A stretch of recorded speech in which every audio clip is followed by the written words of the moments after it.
the good things that happened were neighbors were helping each other to the best of our abilities with our inability to communicate. Because remember, not only do we not have internet, but a lot of the cell towers went down. Sure. So people had like one bar. And I don't know if you remember last time you had one bar, but stuff doesn't really go through. It's very frustrating. Yeah. It's very slow. Your texts may or may not go through. You basically have to drive around trying to just get a text to go through. Let a phone call, you barely can hear each other.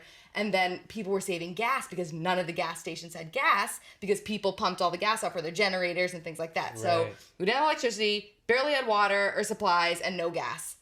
So it was a very scary situation. Yeah. And heat. Brutal Florida heat. And brutal oppressive heat, exactly. One of the cool things was some text chains started going around because seeing as none of the social networks were helping, some text chains started going around, and certain community leaders like doctors and churches and American Red Cross and things like that started pulling together, aid.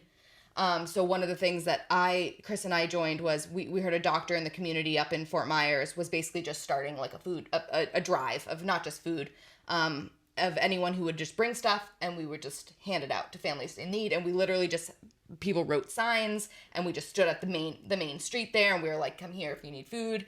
I think the first day we helped 150 families, and the second day we helped, I think we got another, maybe it was like 300 families and 150 families.